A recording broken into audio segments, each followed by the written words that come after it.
Hello and welcome everyone to Charlotte, North Carolina for the third race of this young Sota Motion Cup Series campaign. We're in the heart of stock car country, and this track can be considered a home race of sorts for many of these teams, as most of their shops are only a stone's throw away. We have a sold-out crowd here this evening as we get set to watch 33 drivers muscle it out into the nighttime. As always, if you enjoy these videos, make sure to like and subscribe to support the channel, and don't miss out on the next Sota Motion Cup Series race. We're moments away from what is sure to be another great event, so why don't we take a look at a few of these drivers and storylines ahead of today's race. Kyle Larson was our winner last time out in Fontana, and he picks up right where he left off. He says he's very comfortable with the car this weekend as he looks to score his second win in a row. Kyle Busch sits third in the points and has looked good so far this season, but he's still searching for that first win. I'd keep an eye on that 18 car tonight when it's all said and done. The Penske cars have looked strong all weekend in practice, but they qualified lower than some expected. No worries for them though, as they say they've set their cars up for the nighttime. We're now going to send you trackside as pre-race ceremonies are just wrapping up.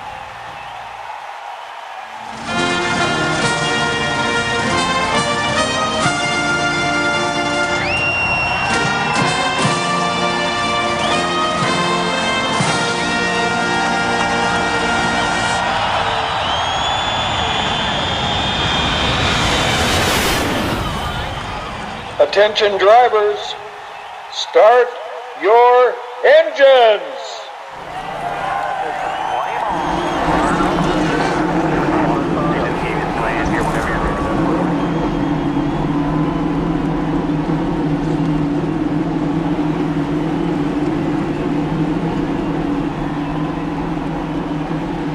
"33 engines roar to life here in Charlotte, North Carolina, as Kyle Larson will head the field. Let's take a look at the rest of the starting lineup. Row 17 is Garrett Smithley by his lonesome. Ahead of him is BJ McLeod and rookie Austin Cindric. Then it's Anthony Alfredo making his first start alongside JJ Yaley. The 77 and 6 car share row 14. Then it's Daniel Suarez and Michael McDowell. Chris Buescher and Tyler Reddick, who finished second last race. Matt DiBenedetto and Chase Briscoe. Bubba Wallace and Austin Dillon in row 10. Cole Custer and Corey LaJoie in row 9. Christopher Bell and race 1 winner Ross Chastain are in row 8. Then it's Kurt Busch and Alex Bowman. Brad Keselowski and Martin Truex Jr. in row 6, and here's the top 10. It's Joey Logano in the 22, and Eric Jones in the 43. Ahead of them in row 8, it's Kevin Harvick in the 4 car, and Ryan Blaney in the 12. In row 3 is Chase Elliott for the 9, and Kyle Busch in the 18. Row 2 sees Denny Hamlin in the 11 Toyota, and William Byron in the 24 Chevrolet. And on the front row, it's Aric Almirola starting shotgun on the field, and Kyle Larson starting first. Some race info for tonight. We're set for 15 laps around this intermediate speedway, 33 entries, and we'll see who's got the right setup to beat as we move into the nighttime. We're just about ready to get this thing started as we race to honor and remember those who have served. The pace car pulls down pit road, Kyle Larson and Aric Almirola lead us to the green, and we are underway at Charlotte.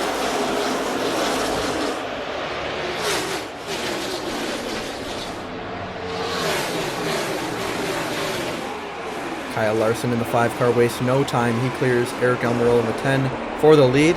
Behind them, it's a clean start. Byron and Hamlin fight for third place behind them, coming around to complete lap 1. It goes to the 5 car. Top 4 now single file as Byron cleared Hamlin for third place, and he sets his sights on the 10 car for second. As they make their way down the back stretch, Byron is right on the tail of Almirola, and he's going to look to the inside for second place. Battle for second is nose to nose with Almirola up top and Byron on the bottom. And I'll tell you what, these Hendrick cars are looking mighty strong today as Almirola is real sideways out of turn 4. He's going to fade back to 4th place spot. Hamlin takes up 3rd place from him. Not the start Almirola wanted as he's dropped 2 positions since the start. And behind them, the battle for 5th place heats up between Kyle Busch in the 18 and Chase Elliott in the 9. Kyle Busch looks like he'll be able to clear Chase Elliott into turns 3 and 4, however. We did talk about Kyle in the pre-race. He's still looking for the first win of the year. Looks to have another strong car here tonight. Larson led the last 3 laps in California. He picks up right where he left off, leading the first 3 today. And we got 1 car slow in turns 3 and 4. It's the 21 of Matt DiBenedetto, currently 10th in the standings. This will surely hurt him in the points, though, after today. Going to be tough luck for the Wood brothers as they're out of this one early. And you got to hope if you're in the Penske camp who are here battling for 8th place, that this has not become an early sign for engine issues as they're closely aligned with the 21 team. Let's keep an eye on them, though, as the night goes on. Looking ahead to the 18 of Kyle Busch, who's moved his way up into 4th. He's gained 2 spots in the opening laps. He's close to a win in Martinsville, finished 4th at Auto Club, and it's looking to be another top 5 run for Rowdy. If there's anyone hungry for a win, you know it's this 18 car. About a third of the way through the running of tonight's race. Back for 5th, it's a battle between Chase Elliott in the 9 and Eric Almirola, who continues to drop back. And there's trouble in turn 1, multiple cars involved, and it's the leader, Kyle Larson, come to rest in turn 1. Garrett Smithley up against the wall. What has happened here? My goodness. There's JJ Yaley in smoke down the backstretch. We're going to have to take a look at this one. You see smoke coming from that 15 already from Yaley on the bottom, and I think there might have been fluid on the lower lane of the track right as Kyle Larson was beginning to lap the back half of the field. Here it is again in slow motion. And yeah, you see the 5 car just lose it. I mean, nothing he could have done. Some pretty hard hits for both of them, actually. And talk about wrong place, wrong time for the 5 car. Here's another angle. Yaley gets to the bottom, okay, but I mean, it's just a perfect storm. Larson had nowhere to go. Garrett Smithley involved. Both drivers seem to be okay as their cars head to the garage. And the field has come to a stop here on the front stretch, with the fluids being cleaned up in turns 1 and 2 as track workers have laid down some speedy dry in hopes of cleaning that up. Drivers will have to be cautious heading into turn 1 with that in mind. Of course, these 4 will not be joining us. Byron and Hamlin take the front row on the choose, and behind them it's their teammates, Elliott on the inside, Kyle Busch on the outside. This should be shaping up to be an exciting restart. And right before we go green, I want to give a quick shout out to some good friends over at Focal Point Studios. If you'd like to see some great short films right here on YouTube, go check them out following this race at youtube.com/Liam Edel. The track has been cleared and the sun is fully set here at the Speedway, as the pace car will make its way down pit road. It'll be Hendrick cars lined up on the inside, Joe Gibbs cars lined up on the outside, and we're green once more. Back underway. Neither lane with the advantage as they kick up speedy dry in turn 1 and 2. Kyle Busch with a big move to the top lane. Leaders are 3 wide as they make their way down the backstretch. Hamlin gets shuffled back in the middle, and it's Byron and Busch out front. Here comes Hamlin on the inside. Byron makes contact. You can throw the top 4 underneath a blanket in turn 3 and 4, nobody giving an inch. And it's going to get tight out of 4. Byron in the wall. Hamlin spinning through the infield.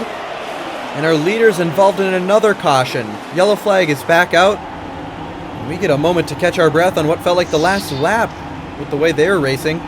Here's the replay. Byron stuck in the middle, jammed up. He makes contact with the 18, back into the 11. Hamlin tries to correct it. He's sent spinning through the grass. And here's another look at it. Byron just with a huge hit to the outside wall. Hamlin makes some contact with that inside wall. And I'm betting that Elliott and Keselowski are both grateful that that turf is there instead of the grass and they didn't tear up their race cars. Here's another look at it full speed.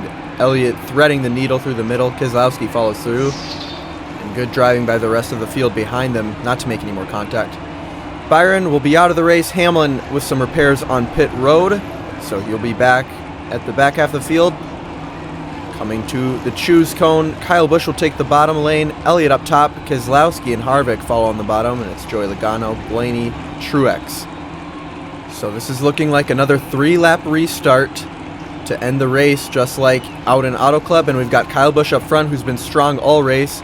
Elliott's right there, lurking in the shadows. And those Penske drivers are found their way up front at the end of this thing. 3 laps to go. Green flag back in the air.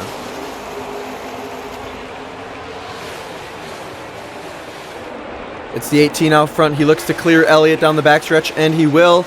Looks to be a cleaner start this time. Keselowski slots in behind the 9 car. And it turns 3 and 4. The top 4 are single file. Truex and Harvick battle behind for 5th, but here's Keselowski looking underneath Elliott. Keselowski started 11th in this race, and now he's made it up to 2nd with 2 laps to go. Can he chase down that 18 car? He was the pole sitter at Martinsville. He looks for redemption here tonight. Busch with 3 car lengths over the 2 car, down the backstretch, coming around to get the white flag. It's Kyle Busch out front. Keselowski, Elliott, Logano. Here's on board with Keselowski, white flag in the air. What can he do with that 18 car, or can Kyle Busch hold him off? 15 laps into the night, it all comes down to this. Keselowski closes the gap to Kyle Busch as they go down the backstretch for the final time. The leader's separated by 2 car lengths, and we got 1 car around. It's Chase Elliott in the 9 car. We stay green, though. And Keselowski's to the bumper of the 18. Kyle Busch slides up the track.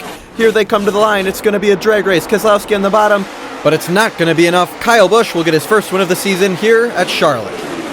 What a race and what a finish for these fans in the stands. Let's take a look at how this one unfolded in the final corner. Keselowski was right on the bumper of the 18 car. He got him loose, I think. No contact made. But Kyle Busch with the advantage on the outside, and there was nothing for him. Here's what happened between the 22 and the 9 car. It looks like Logano might have cleared himself. I'm not sure if there was anything that happened prior to this, but I mean, yeah, just some incidental contact between the two. We'll have to keep an eye on them after this one. Kyle Busch is going to burn it down, however. He's victorious in race 3. So congratulations to that entire 18 crew and all his fans. And it looks like there's some fireworks between Elliott and Logano down on pit road. Obviously that 9 car is pretty frustrated with Logano, so we'll have to see what officials make of this post-race. Taking a look at the results from tonight, Kyle Busch picks up a big win, his first of the season, also leading the last 6 laps, which was the most of anyone. Keselowski just shy of the victory in second, with his teammate Logano finishing behind in third. Solid runs for Harvick and Truex to round out the top 5, and Almirola slid back from the front row to finish 8th for his first top 10 on the season. Tyler Reddick was the biggest mover tonight, scoring an 11th place run. Bowman, Wallace, and Kurt Busch had uneventful nights, finishing right outside the top 10. Martinsville winner Ross Chastain grabs a 15th place finish, staying quietly consistent. And another great run for part-time rookie Austin Cindric, finishing just inside the top 20. Unfortunate results for a lot of guys here. Hamlin made a run for the lead, but finishes a disappointing 25th. The Hendrick duo of William Byron and Kyle Larson looked to have some of the best cars tonight, leading 9 laps between the two of them. They wound up in the garage and will be wondering what could have been here tonight. Larson was looking for back-to-back wins. Matt DiBenedetto was out early, along with the Rick Ware cars. Here's how they stack up after the first 3 races. Kyle Busch has cemented himself as the points leader. He's off to a big gap, ahead of Ross Chastain in second. Larson, who won race 2, fell to 5th place. And remember, you want to be in the top 4 here, ahead of the championship race, so still pretty tight here in the back half of the top 10, as well as the teens and 20s. So it's still anyone's race here, with 6 races to go in the regular season. But regardless of that, still not much room for error, so drivers will have to be on top of it in the coming races. I want to thank all of you for watching, as well as those of you who joined the premiere. Special thanks to Focal Point Studios, so make sure you go check out all of their work. I appreciate all of your patience as I continue to make these videos whenever I can between school and work. The next race will be at Daytona, but we won't just be turning left, we'll be road racing, and you can expect to see it at the beginning of the summer. So until next time, we'll see you again on Sota Motion.